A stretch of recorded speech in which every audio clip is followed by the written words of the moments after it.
এই দেওয়ালটা দেখছেন, মাত্র 1.5 বছরেই ফাটল ধরেছে। ভবনের নিচে কিছু হয়নি, দেওয়ালটা ফেটে গেছে। কেন জানেন? কারণ একটার পর একটা ছোট্ট ছোট্ট ভুল।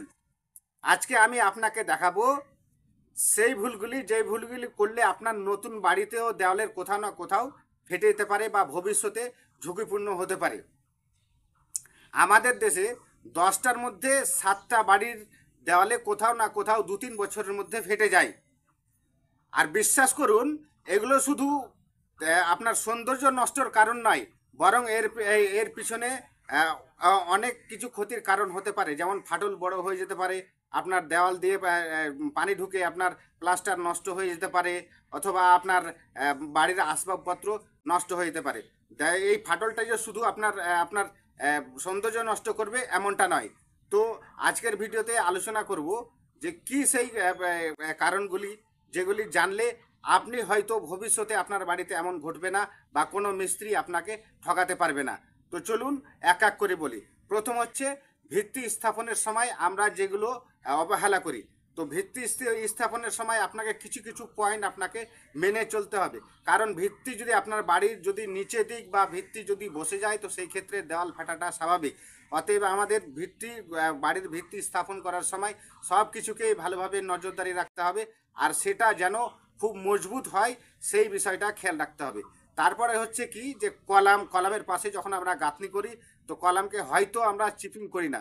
তো এই কলামকে যদি চিপিং না করি, তো সেই ক্ষেত্রে কি হয়, যে আমরা যে গ্রাউটিং বা আর কিছু দিই, তো সেখানে কি হয়, কলমের সাথে সংযুক্ত হয় না, যার ফলে কিন্তু দেওয়ালটা ফেটে যায়। তারপরে হচ্ছে কি, কলমে ঘোলা না দেওয়া। কলমে যদি আমরা ঘোলা না দিই, তো সেই ক্ষেত্রে কি হবে, যে কলমের সাথে যে মশলার যে ইয়েটা আছে, কানেক্টিংটা আছে, সেটা ভালোভাবে হয় না। অতএব কলমকে চিপিং করতে হবে। শুধু নাম দেখানো নয় যে এমনি শুধু হাতুড়ি মারলে চিপিং হয়ে যায়, সেটা নয়। কলমের চিপিংটাকে করতে হবে গর্ত করে, যেন সেটা গর্ত গর্ত হয়ে যায়। তো সেইভাবে আপনাকে চিপিং করতে হবে। তারপরের হচ্ছে কি, তারপরের কারণটা হচ্ছে যে আপনার কলমটাকে কলমে যে চিপিং করলেন, সেখানে আপনাকে ভালোভাবে ঘোলা দিতে হবে। তো ঘোলা শুধু যে আপনি সিমেন্টকে জলে দিয়ে আপনি শুধু জলের মতো করে দিয়ে দিবেন তেমনটা নয়। সিমেন্টকে আপনাকে মলমের মতো বা পেস্টের মতো করে দিতে হবে। তারপরের কারণটা হচ্ছে কি, যে শুকনো ইট দিয়ে গাঁথনি করা। আমরা কিন্তু অনেকেই এই বিষয়টাকে খুব অবহেলা করি, যে সিমেন্ট মশলার সাথে ইট বসাই দিলে কিন্তু ইটটা জোড়া লেগে যাবে। আপনার ধারণা ভুল। আপনি এই জায়গায় একটা মারাত্মক ভুল করছেন, যেটা কি, সিমেন্ট যখন মশলাটাকে ইটের উপরে যখন বসাবেন, সেই সময় সিমেন্টটাকে আর মশলার পানিটাকে ভালোভাবে তাৎক্ষণিকভাবে শুষে নেবে। আর এই শুষে নিলেই ভবিষ্যতে আপনার দেওয়ালটা একটা মারাত্মক ফাটলের আকার ধারণ করবে।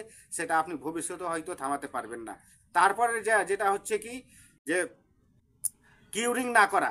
আমরা যখন করি গাঁথনি করার পরে আমরা ভুলে যাই যে গাঁথনি হয়ে গেছে, তাতে আর কোনো কিছুর দরকার নেই। মনে হলে একবার দিলাম, না হলে না দিলাম।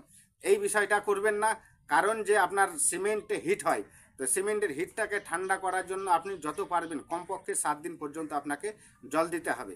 এটা হচ্ছে একটা, এই জিনিসটাকে আমরা কিন্তু অবহেলা করি, এটা কিন্তু অবহেলা করবেন না। তারপরের এটা হচ্ছে কি, যে আমরা কোথাও যখন গাঁথনি করি, সেটাকে ভালোভাবে পরিষ্কার করি না। যেমন ধরুন প্লেন বিমের ওপরে, টাই বিমের ওপরে, ছাদের ওপরে, লিলটেনের ওপরে। তো আমরা সেখানে দেখি, আমি বাস্তবে দেখেছি, সেখানে ধুলো ধুলো বালি এটা সেটা লেগে থাকে। এটাকে ভালোভাবে পরিষ্কার করতে হবে। এটাকে পরিষ্কার না করে অনেক সময় তাড়াহুড়ো করে দিই, যার জন্য আমাদের কিন্তু গাঁথনিতে ফাটল চলে আসে। এটা একটা কারণ। তারপরে কারণ হচ্ছে কি, যে আমরা যখন ভাটা থেকে ইট নিয়ে আসি, তো ইটের গায়ে বিভিন্ন ধরনের মানে বালি বা আপনার ধুলো বালি লেগে থাকে। যেমন ভাটাতে যখন ইট পুরানো হয়, তো সেই লাল বালিটাও লেগে থাকে। এটাকে ভালোভাবে পরিষ্কার করে নিতে হবে। বা অনেকেই আগে থেকে আমরা ইট তুলে রাখি, বর্ষার জলে শ্যাওলা ধরে যায়, এটাকে আমরা ভালোভাবে পরিষ্কার করি না। কিংবা আরও অনেককেই দেখবেন যে পুরানো ইট ব্যবহার করে। তো পুরানো ইটেও আপনার পুরানো মশলা কিংবা ধুলো বালি কাদা মাটি এসব লেগে থাকে, এগুলোকে পরিষ্কার করি না তাড়াহুড়োর ফলে। তো এইখানে আমরা একটা মারাত্মক ভুল করি, এটা একটা দেওয়াল ফাটার কারণ। তো আপনাকে কি করতে হবে, আপনাকে এইভাবে এগুলোকে তার ব্রাশ দিয়ে ভালোভাবে পরিষ্কার করেই আপনাকে কাজে লাগাতে হবে। এটা একটা গেল। তারপরে বিষয়টা হচ্ছে কি, যে আমরা যখন গাঁথনি করি, তো তো গাঁথনি করার সময় সাথে সাথে ইটটাকে চুবিয়ে কাজে জলে চুবিয়ে উঠিয়ে আবার কাজে লাগিয়ে দিই না, এই ভুলটা করা যাবে না।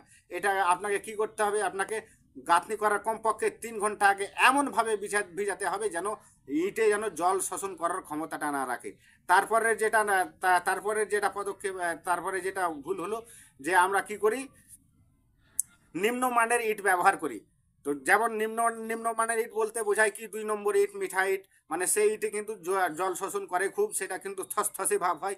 সেটাকে যদি একটা ইট দিয়ে আর একটা ইটের সাথে মারবেন তো ধপধপ করে শব্দ হবে, মানে টনটন ভাবে শব্দ হবে না। তো এই ইটটাকে ব্যবহার করা যাবে না। আরও একটা বিষয় হলো যে ওই দেখবেন তো যেগুলো নিম্নমানের ইট, সেখানে সেই ইটের মাঝখানে কিন্তু ফাটল থাকে, মানে একটা ফাটলের মতো পুরো ইটটা পোড়ানোর সময় একটা ফাটলের মতো দাগ চলে আসে, সেই ইটটাকে ব্যবহার করা যাবে না।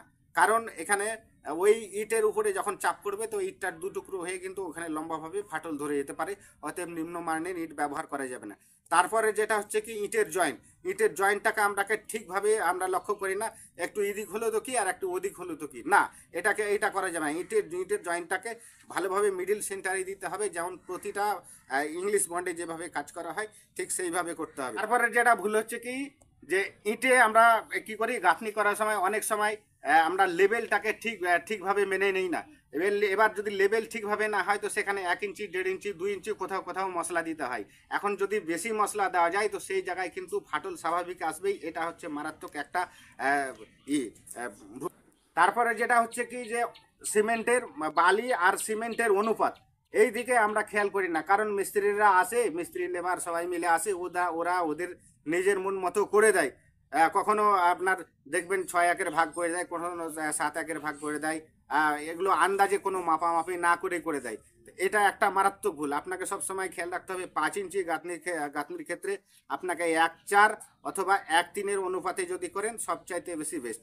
যদি এর থেকে বেশি দিন তাহলে কিন্তু আপনার গাঁথনির ফাটলের একটা কারণ হয়ে দাঁড়াতে পারে।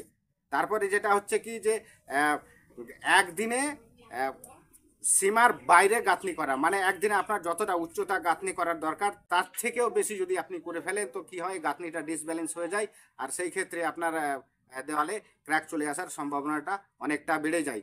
তারপরে যেটা হচ্ছে কি, যে আমরা আজকে যে দেওয়ালটা গাঁথনি করলাম সেই দেওয়ালটার উপরে কালকে ভাড়া বেঁধে বা মাচা বেঁধে কাজ করব। এখানে একটা মারাত্মক ভুল হয়। কারণ জানেন, ভাড়ার উপরে লোক যখন হাঁটাচলা করে বা তার উপরে ইট মশলা ইত্যাদি যখন দেয় তখন সেই দেওয়ালটা হেলে বা কাঁপে। তো যখন সেই দেওয়ালটা হিলবে বা কাঁপবে, সেই কাঁপার ফলে আপনার দেখবেন কলমের পাশ দিয়ে ফেটে যায়, এরকম হয়ে যায়। তো অতএব এই জিনিসটা করা যাবে না। আপনাকে প্রথমেই করতে হবে কি, যে দেওয়ালটাকে 2-3 দিন রেস্ট দিতে হবে। 2-3 দিন রেস্ট দেওয়ার পরে কাজ করতে হবে। তারপরে যেটা হচ্ছে কি, আমরা সিল বন্ডকে খেয়াল করি না, আমরা সিল বন্ডটাকে অবহেলা করি। অনেকেই দেখবেন যে সিল বন্ডটা দেয় না, বেশিরভাগ বাড়িতে দেয় না। আর যেসব বাড়িতে দেয় না সেই সব বাড়িতে কি হয়, ফাটলটা নিচের থেকে উঠতে শেষ পর্যন্ত উঠে যায়। এই সিল বন্ডটা দিলে আপনার কি হবে, যে সে আপনার জানলা লেভেলে সিল বন্ডটা দিলে আপনার যদিও ফাটলটা ধরে তো জানলা লেভেল পর্যন্ত থেমে যাবে, তার উপরে আর যাবে না। এটা একটা চারিদিকে বাঁধের মতো কাজ করে। এই জিনিসটাকে খেয়াল করতে হবে যেন সিল বন্ডটা দেওয়া যায়। এই ব্যাপারটা আপনাকে, এই 15টা ভোল্ট যদি আপনি খেয়াল করেন তাহলে আপনার বাড়িতে জীবনে ফাটল তো দূরের কথা, ফাটলের মানে আঁচ পর্যন্ত আপনার দেওয়ালে আসবে না। দরকার শুধু একটু সচেতন হওয়া আর সঠিক মিস্ত্রি নির্বাচন করা। আপনি যদি বাড়ি বানাতে চান তাহলে এই ভিডিওটি আপনার গাইডলাইন হিসেবে ধরে নিতে পারেন। কারণ এই ভিডিওটির যেসব কারণগুলি বলা হয়েছে সেই কারণগুলি থেকেই ফাটল আসার সম্ভাবনাটা থেকে যায়। অতএব আপনি আপনার বন্ধু বান্ধব ও আপনার আত্মীয় স্বজনদের কাছে ভিডিওটি শেয়ার করবেন, যেন এই ভিডিওটি দেখে তারাও বাড়ি বানাতে যায় এবং তারা সচেতন হয় এবং তাদের বাড়িতে যেন ফাটলটা না আসে। তো ভিডিওটি লাইক করবেন, শেয়ার করবেন আর আপনার মতামত জানাবেন এর মধ্যে কোনো কিছু ফুটেছে কিনা বা আপনার মতামতে কি বলছে যে আরও অন্য কোনো কারণ আছে কিনা।